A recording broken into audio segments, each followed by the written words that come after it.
Hello, and welcome to today's webinar. My name is Daniel Castro, and I'm Vice President of the Information Technology and Innovation Foundation.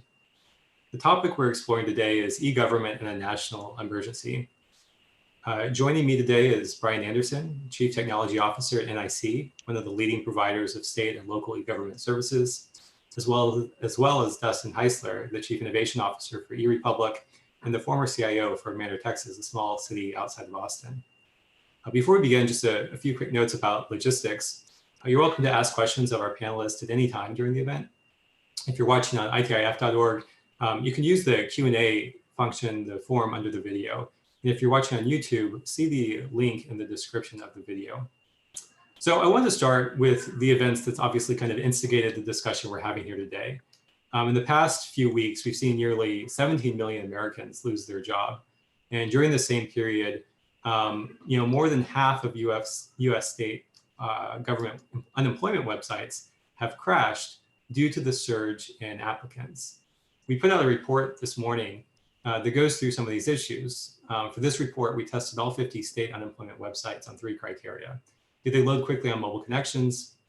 Are they optimized and designed for mobile devices? And do they adhere to the accessibility standards so that the site is accessible for people with disabilities, particularly users who are blind or have low vision?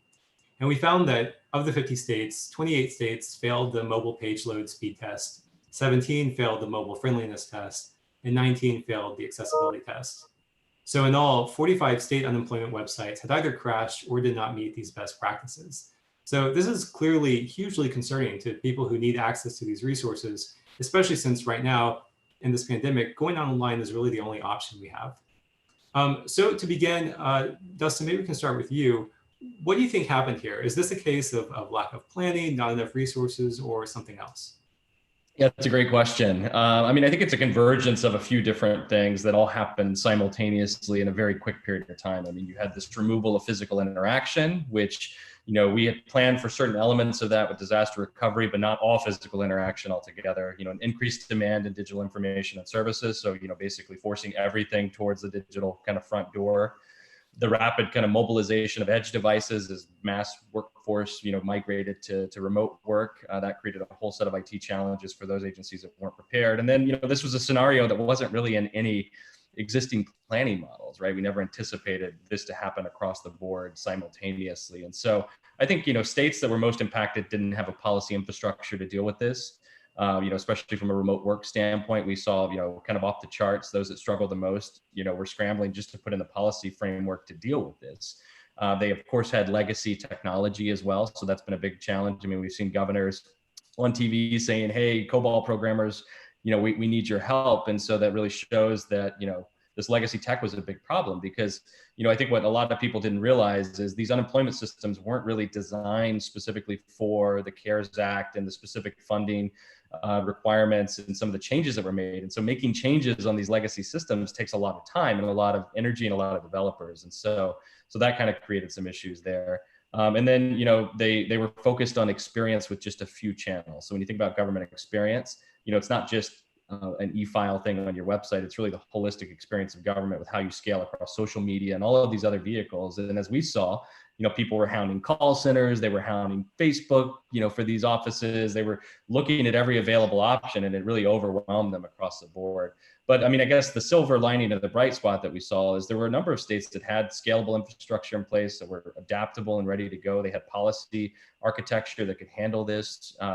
They had robust, telework systems in place. They had mature government experiences. They were already working on conversational AI and all of these other things. And then simply they had, really established communication lines with employees. So that way, as these changes happened and as the workforce went remote, they were able to very quickly, get their employees up to speed, communicate with them. Most of them had the ability to access already, and they weren't training them on kind of VPNs. Yeah, thanks, Dustin. Brian, what about, you talk with a lot of different state government IT leaders. As Dustin said, we do see some success stories. So it's not that, the potential to succeed wasn't there. A lot of states clearly figured out how to do this. What are you hearing? Yeah, from my perspective, I think it goes to note that in general, government has in dealing with an entirely unprecedented situation, has actually done a really incredible job from our perspective. I mean, the individuals that have stepped up in order to find every which way to meet that demand that Dustin was talking about, from whether it's social channels, whether it's typical web presence, or whether it's answering the phone. The response has been amazing in a time where most of these offices are either entirely empty right now and everyone is working from home, or are on skeleton crews. And I think that that deserves, I think, a little bit of attention in sort of the grand scheme of things. From where we sit, I mean, we do have somewhat of a unique position, seeing these services and seeing the interactions.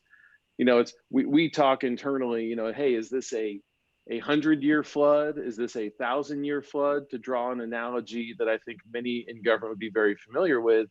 You can't necessarily prepare for every single circumstance, and I think it comes to how well you respond is really probably the best way to look at the outcomes here. Because in a 100-year flood, yeah, you can plan for that. I think we see demand increase across the partners that we work with anywhere from 30 to 50 times in a day in terms of the amount of load that that they had planned for. We see what we might typically see in a month in a matter of hours, even just on the informational side, as citizens and businesses strive to get information. That is incredibly unprecedented in terms of anything anyone's seen over the last 25 to 30 years as e-government or digital government has really taken a foothold. And it's kind of, I think, a new bar. I think it will set a new bar in terms of how governments respond and the demands that are put on these systems. I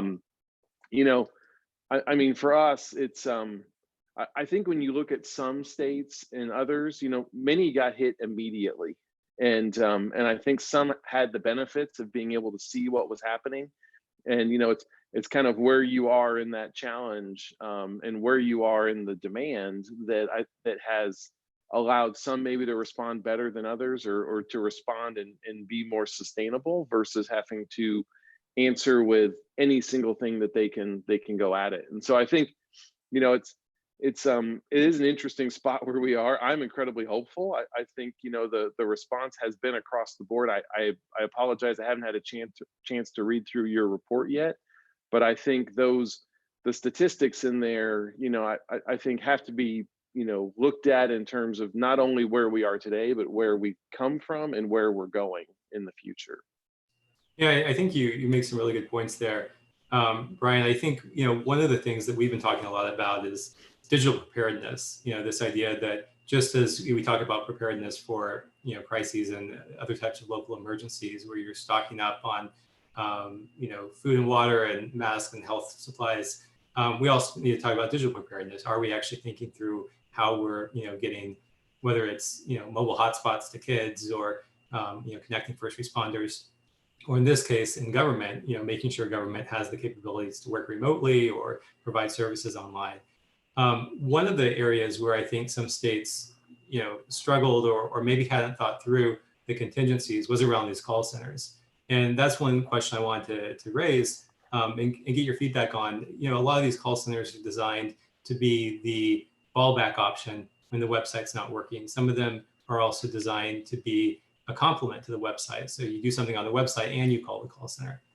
So I guess my question for you is, when we talk about e-government and we talk about scalability, we can do a lot of things in the cloud so that we can scale, whether it's 10 applicants a day filing for unemployment, or 1,000 a day, or 10,000. But what about call centers? How do we think about scalability in that side, and what should be the role of call centers in relation to the rest of modernizing government? And Brian, why don't we stick with you, and then Dustin? Yeah, sure. No, I think that makes sense. For call centers in general, I mean, as a backup option, we're sort of a last resort in terms of dealing with things that either can't be anticipated, questions that arise. It's helpful for me to look at the primary purpose of government here. And Daniel, you mentioned this in the beginning. This is where the digital divide, government has to still overcome that. And in a world where we're all working from home, the call center meets a need that serves those parts of the population that just cannot go online to get their services. And I think in many cases that's a real strong primary option and a real strong consideration for when you put a call center strategy into place.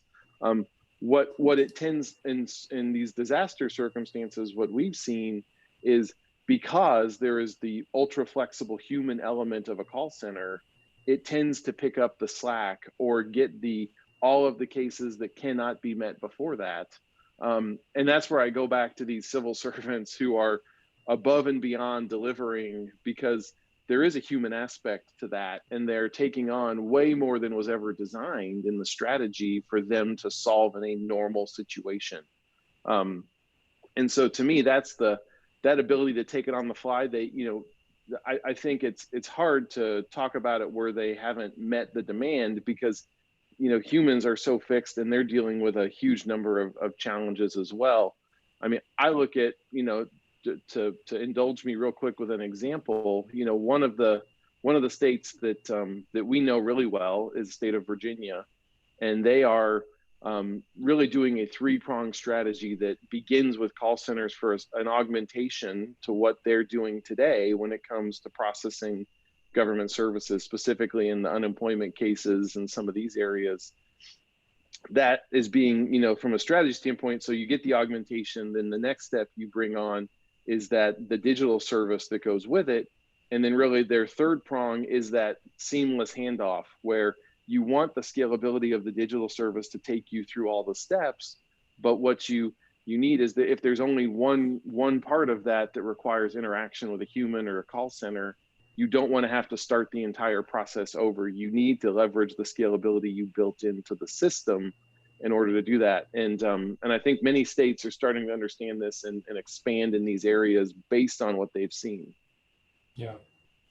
Yeah, Dustin, I'd love for your feedback on this as well, especially, I think larger cities probably think through these scale issues a little bit more. They know that they have bigger populations. They also have bigger budgets for some of that. How do some of the smaller cities think about these issues?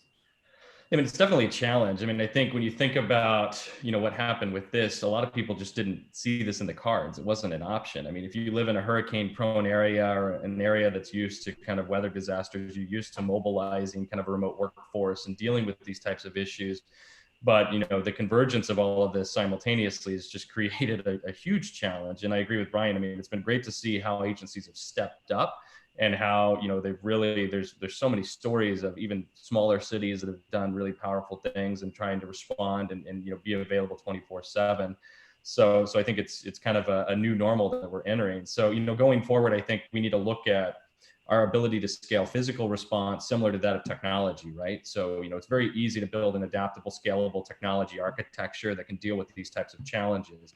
But from a human capital standpoint, it becomes a little bit more challenging to do that, because we've never really been put in a position where we've had to do that. And that's where I think technology can also come in and play a role there to not replace or automate people, but to augment them and amplify their ability to reach more people. So if people are asking the same question, or they just need general information, which, a lot of these things has just been, do I qualify? Am I eligible? Those things we can actually put some conversational interfaces around. We can put that information front and center and allow people to deal with that on a self-service basis. That way we can reserve the human capital side of things for more complex requests that come in. So we have to start to look at how we architect these systems for smaller cities. Their challenge is going to be, they don't have the means of actually being able to put in place these systems all the time, not even just from a financial standpoint, but just from a time standpoint and maybe a skill set standpoint. So I would look at opportunities to really band with other agencies. So we've seen a lot of collaboration. States like Utah are working with their cities that are under them, and so I think those collaborations are going to be more important than ever as we kind of get to the post-pandemic world when it comes to how people get information. I mean, we know the vast majority of people don't really distinguish between the levels of government. They live at a certain address, and they're going to call whatever agency is closest to them. And so we have to start to think about blurring the lines between agencies and simplifying the experience of government across the board. And from a call center standpoint, I mean, scalability and just really being smart when we design these workflows with how people engage with these organizations. Yeah, no, that's a really good point. And that kind of cross-agency collaboration and cross-jurisdictional collaboration is always, one of those biggest challenges that we see. So one of the questions I want to make sure we get to, as we said, I mean, a lot of the focus is really on moving forward. And that's where I think, most government agencies are now. We know that they're very interested in how they can help their citizens. They want to make sure this is working for them. And they are also adapting to all these changes that we all are adapting to. So for any government agency right now that is still experiencing, either outages or a surge, and they're trying to get back on their feet, what's your kind of advice to them? And we've already seen some agencies, start to immediately issue new contracts, expand, their the number of people they have working at a call center. We see some that are partnering with the private sector to do new things. We see some that are deploying new apps. Obviously, typically government's known for moving slow. Sometimes it's known for moving slow for good reasons, because it's trying to make sure it's spending money effectively. So how do we strike that balance right now, where people want government to move quickly, solve the problem immediately, but also, not go off and waste money on things, websites that don't work, or on expensive contracts where there's issues there. So Dustin, maybe we can start with you on this one. Sure. Yeah, I think it's a great question. I mean, I think partnerships play a very important role here, and not going at it alone. And even if you have the technical capability of doing something in-house, we're moving so rapidly now, it's important to get other sets of eyes on it, whether it's another agency that you're working with to make sure you're sharing kind of best practices, or industry partners play an even more important role here, because they can kind of take on some of that. You can leverage insights from them, and also their capacity and ability to scale very rapidly. So I think, my word of advice, just from what I've seen in the market as agencies are moving quickly, is to not treat this as an opportunity to just go build a bunch of silos. So, there's a lot of Band-Aids that have been put in place, some, due just to the situation that we're in out of necessity. But I think, keep in mind the bigger picture enterprise approach with all of this, because you're dealing with personal information. So you need to be able to manage and scale and really adapt these systems from an enterprise standpoint, and not from a one-off silo. So although there's so many opportunities to do some quick fixes on this, just keep in mind the bigger picture of how all these things are going to connect together, and how you're going to manage it at the end of the day.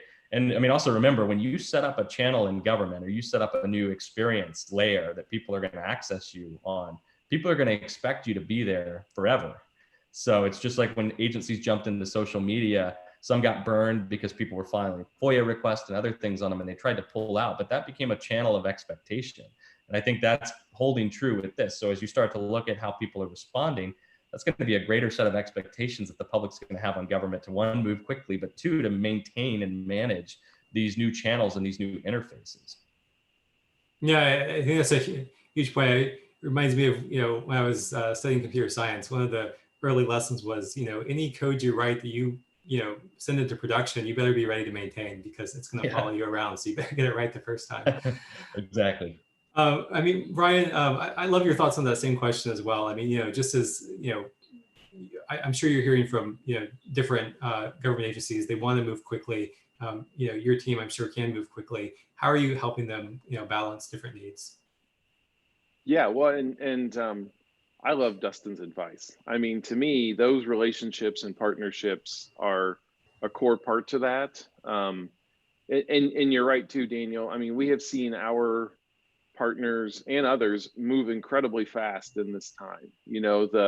But the ones who have been able to really capitalize on it and do it in a way had those relationships in place before something like this came around. I mean, this is one of those moments where it's your chance to go lean on your friends. You get by with a little help from your friends. Lean on those around you in the private sector, other states, other agencies, because there is a huge collective desire and an ability to not have to solve the same problem that other people have solved. So, I think there's a couple really good examples that I would share that I think make this, illustrate this. And it goes back to being willing to design a solution now, or re-engineer a process to get those results. Oftentimes it's the stuff that you understand the best, that in a time like this, you can go achieve great outcomes. Louisiana did a fantastic job of this, where they leveraged some of the technology they already had and a couple partnerships they already had in place to take their manual process for COVID-19 testing and move it to an online version in a matter of a day or 2 days. And then what they were able to do in that case was decide, hey, this is not just something. It was originally intended for the hospitals in the state. Move it to drive-through testing, move it to statewide testing, leverage that scale that they could get so that they were able to free up those individuals to go work on other improvements and take this off the plate, because this urgent demand had consumed pretty much the entire time that they were there. But from a partnership perspective, the nice part is another state who worked very closely with West Virginia was able to partner up with Louisiana, understand all the stuff they had done, and in a matter of hours, adopt the same piece of it, same process, same use case, and go roll that out across their state. And so it's, in those cases, the not having to solve the same problem twice and getting that benefit of others really highlights those relationships and those partnerships that if you've made those connections before, because in the moment you're not going to be able to make those things happen necessarily, you can stand on top of that and leverage those things to ultimately provide a better solution across the board. And I think these kind of examples of collaboration, both with other public entities and private entities, are the things that have made so many strides in this circumstance, in this pandemic, that allows us to really highlight the opportunities to continue to do this beyond today, and continue to transform the digital government side of the world. So yeah, no, I think that's a really important point. One of the questions I had for you was, around this idea that a lot of what government's doing is it's moving data around. It's collecting information, it's comparing information in different systems to validate it, it's putting it into a new system. And in the private sector, we're seeing that there's been a huge emphasis on robotic process automation. This has been one of the kind of most important buzzwords in terms of what businesses are focused on. They're trying to basically automate a lot of that traditional paper pushing that goes on in any kind of organization. And my sense is that this is occurring less at the government level so far. Some of I remember last year at LA County, and I saw that, the top job was still clerk typist level 2, which is basically entering data and collecting data and putting it onto forms. Right now, the federal government has a initiative that they're trying to make any paper form, they're trying to have a digital copy of it. What else should state and local be doing in terms of thinking about how can we make sure we really have, across the board, this kind of digital first strategy, maybe a mobile first strategy, where the idea is that we're going to collect data natively in a digital format, and we're going to make sure that once it's collected, then we're automating as much as possible. How do we focus on those two objectives? Are you looking to me first? You want me to? Yeah, Brian, why don't you start? Yeah. I mean, it's important to me when we start talking about this to understand, government exists in most cases for public safety.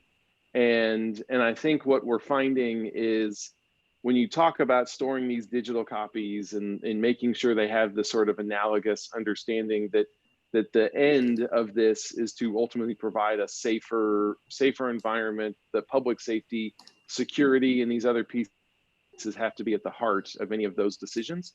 And so that helps, I think, ground us to thinking through what do we ultimately want to achieve in this digitalization piece, knowing that at some level, everything we do, it has to change the thinking model and ultimately evolve to have a digital version to go along with it.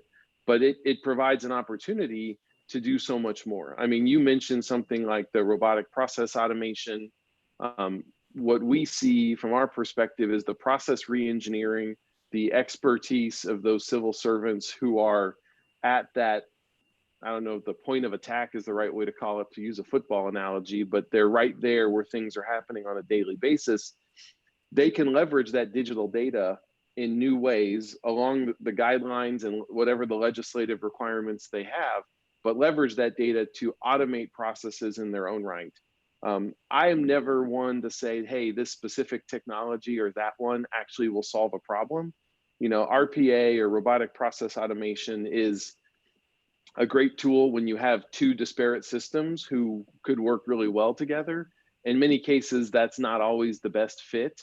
But I do see a lot of value in the people who understand those processes, living on both sides, having better access to that digital information allows them to go faster and ultimately meet that goal of providing the public safety in ways that would be enhanced, that in the old paper only world, it just could not be achieved. Yeah. Dustin, any thoughts on that question?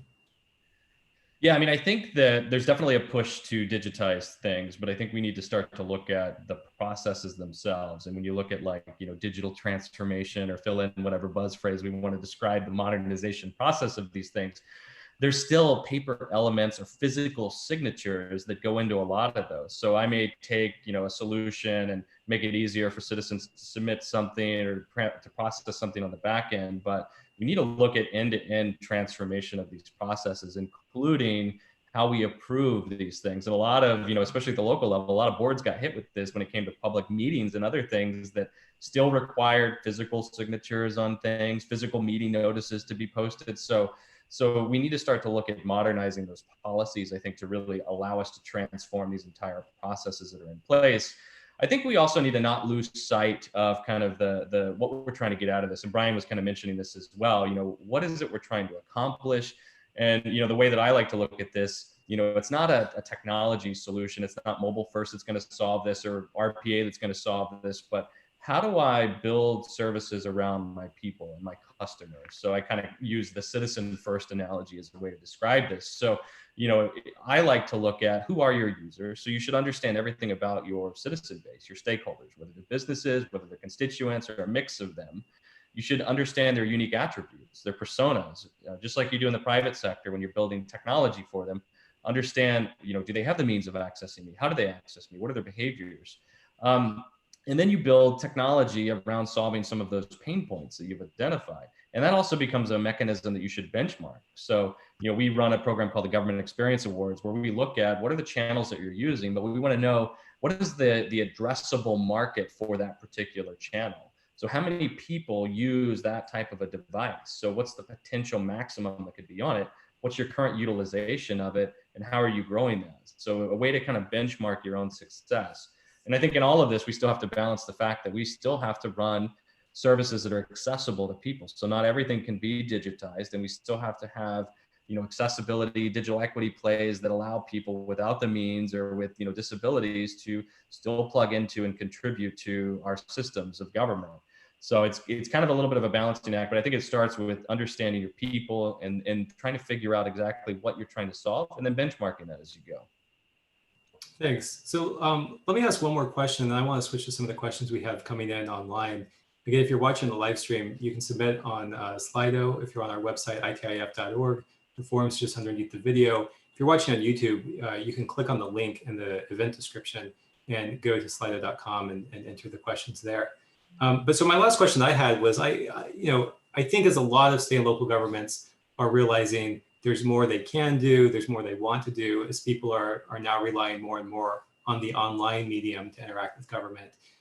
They're also looking at their budgets and realizing, maybe now isn't the best time for us to be spending money. And so they're caught between, these two opposing forces. We've certainly recommended that Congress include more stimulus funding to state and local governments specifically for this need. But, kind of outside of them getting money from the federal government, what else can government agencies be thinking about, or how else can they innovate in a time of constrained budgets where they still need to make technology plays? Brian, maybe we can start with you and then Dustin. Yeah, I mean, I think it's a great question. No one has a money tree right now, so there is no unlimited funds. The only good side for state and local governments is I think they're very used to dealing with constrained budgets, and they are very well aware of the need to prioritize and focus in on the key things that will drive the best outcome. What's interesting, and going back to some things we've seen, there have been huge improvements, even in just a matter of weeks, around many of the government services that are being provided in terms of, 10-year leap forward in the technology adoption and the focus, the process reengineering. So there is stuff to go figure out, and not in going back to where we started, everybody being remote or just about everyone remote. There are external drivers that will help, I think, figure out how to do with some of these constrained budgets, things that we're going to have to understand what is the new normal, to use an overused term. But I think all those things are a big component of solving this problem, and not only the federal and the funding part, which I'll be honest, I'm going to avoid commenting on that. But what I will say is like I mentioned, you can leverage those relationships. They exist. Private sector can help be a part of the solution in terms of constrained budgets and solving these problems and helping to provide services in unique ways. I think, lean on the others around you, learn from those around you. None of us are as smart as all of us. But I think, constrained budgets are not a new problem. And I think this will, all the practice we've had in the past will allow us to go use that same circumstance and find better ways into the future. So. Yeah, Dustin? Yeah, so I agree, with everything that Brian said. I mean, I think, the CARES Act is not a silver bullet for this, unfortunately, especially at the state and local level. So it's great to see ITIF really pushing for additional funding. I think it's going to take, state and localities banding together to really look at building some potential shared services models around this and finding ways to tap into that. A lot of the funding is really exclusive of certain agencies. So I won't get into that. Industry definitely plays a really important role here. And we've talked about how government has stepped up to the table, with responding to this, but industry's also stepped up to the table. I mean, it's been really amazing to watch, how agencies have really latched, or how industry partners have really started to provide capabilities and solutions. And they're also finding ways to do it creatively during this time for government agencies. They're offering flexible or sometimes deferred payment models around this, or cost recovery models. So a lot of partners are really stepping up to the plate to make it easier to engage. And again, I would still make sure you balance the enterprise approach that should be taken with this versus just going off and doing a bunch of siloed, SaaS solutions for this. I'd also look, at some of your existing restricted revenues that you have. I mean, you've got, at the city level, core technology funds and other restricted funds that can be used for technology. We oftentimes will use them for like maintenance fees or other things related to those systems, but those can also be pools of money that could be used to modernize some of the purposes that they're designed to do. So tap into some of those existing sources that you have as well. And then for cities that are in, kind of fiscal distress, and unfortunately there are some that, have had to lay off staff because their revenues are driven primarily by the sales tax.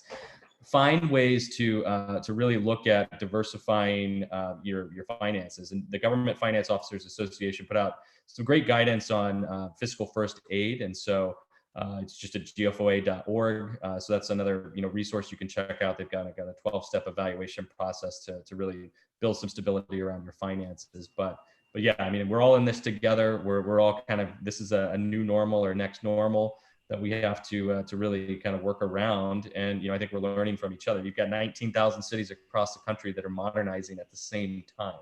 So this is unprecedented. But to a point Brian made earlier, there's so much we can learn from one another versus just all doing the same thing separate from one another.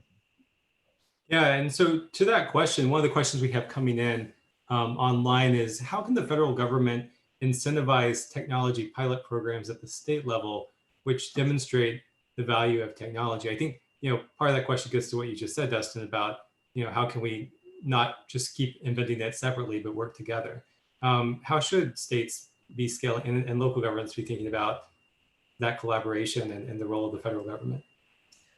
I mean, I would say, the collaborations that are happening now are largely focused around cybersecurity, rightly so. That was kind of the biggest pain point that a lot of agencies had.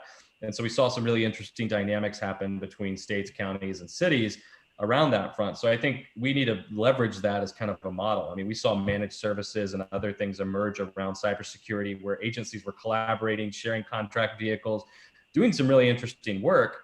So I think we need to apply that to a broader set of solutions within this market.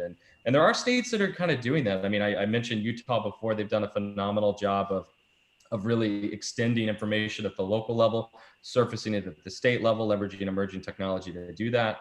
But I think we do need to look for opportunities to kind of connect the dots, build those bridges, and then look for opportunities where we can pilot some of these emerging technologies where it solves the greatest potential or has the greatest potential impact on the majority of citizens across those different levels of government as well.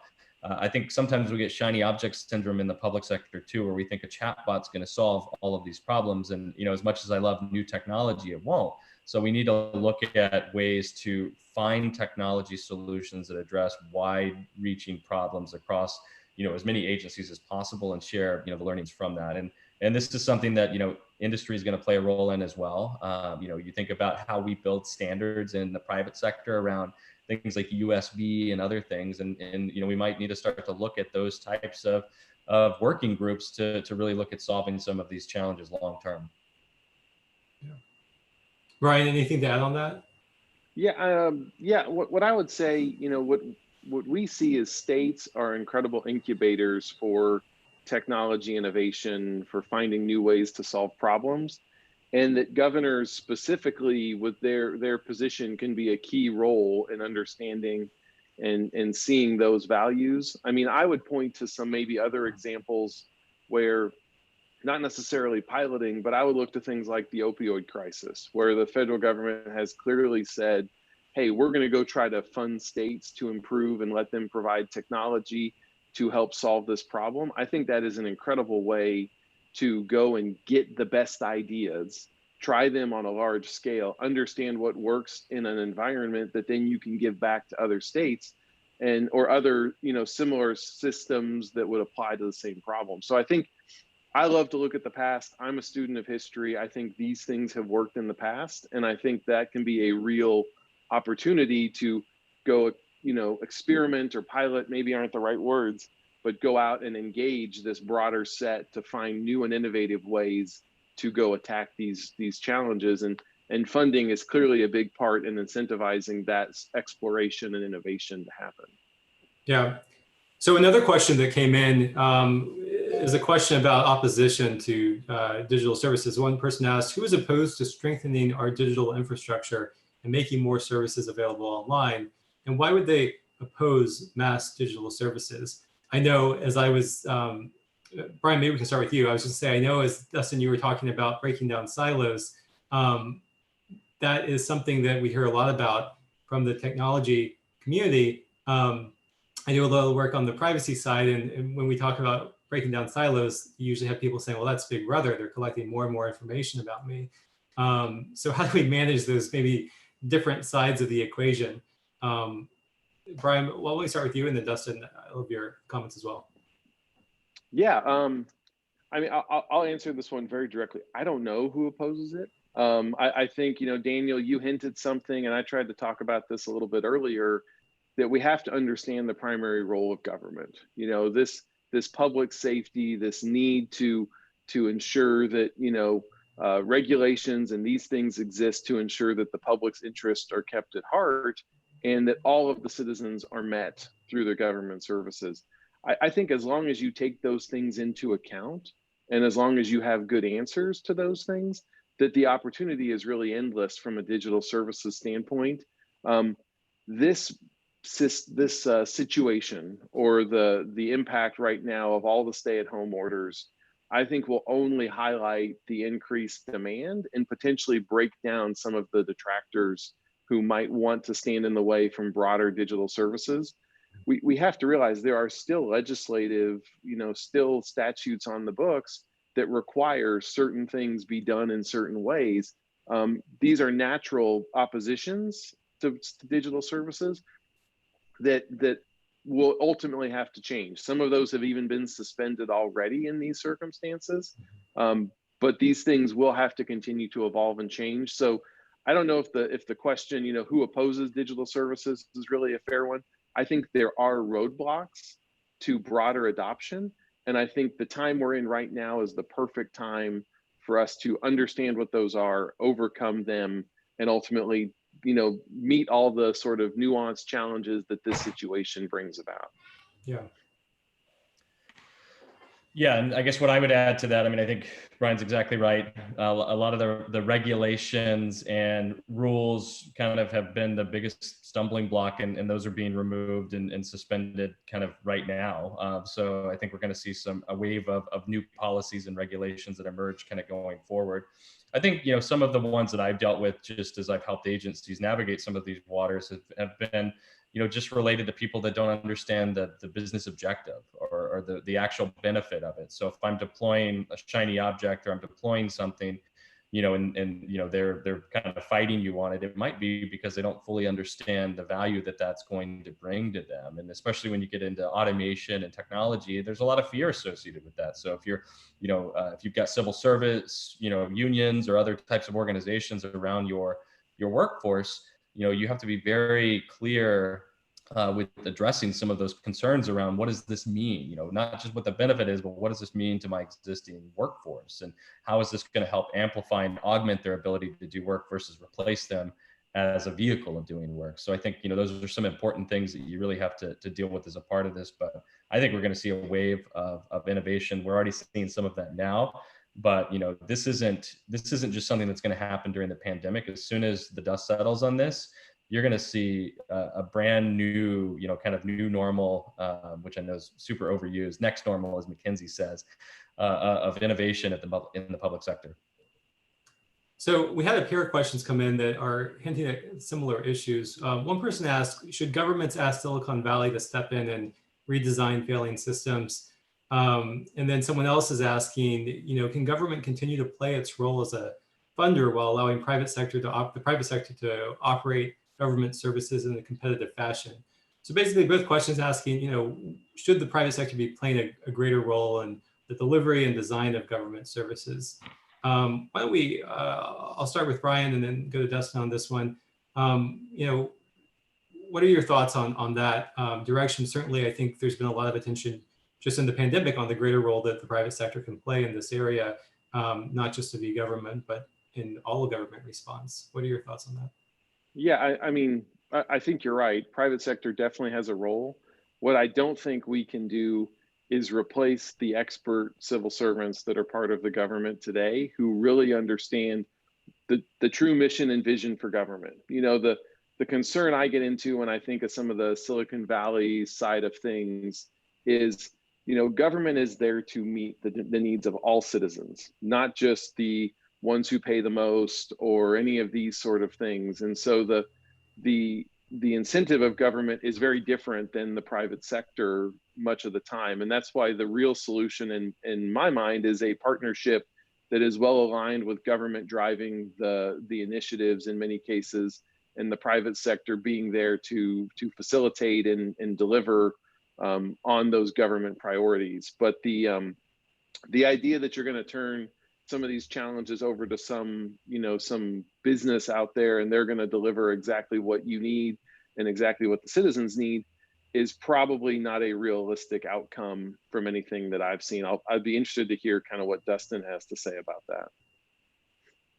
Yeah, I would agree completely. I mean, this isn't something that you're going to send a skunkworks team in and from Silicon Valley and they're going to turn it around, because I think, we have to remember that we're not just solving a technology problem. There's a lot under the hood of this that is well beyond just technology. There's processes that go into this, and there's certain levels of expertise, as Brian mentioned, that really have to come into play as we navigate these waters. So it's a balancing act. And I think, the most sustainable forms of this will be done in partnership with, private sector companies and industry partners, regardless of where they're at. So I think they play a really important role in kind of helping us learn from, their ways of navigating some of these situations and their expertise on the technology side of things. But government has to play a role in this process in order for it to stick. Great. Well, with that, I think we'll close. I want to thank you both for making time today. I know you're both very busy. You're working on a lot of interesting projects. I think this conversation is so important as government's moving forward in this area. And I'm really glad you're able to spend some time with us sharing your thoughts on these issues. So thanks again, and thanks to everyone who's joined us on this webcast.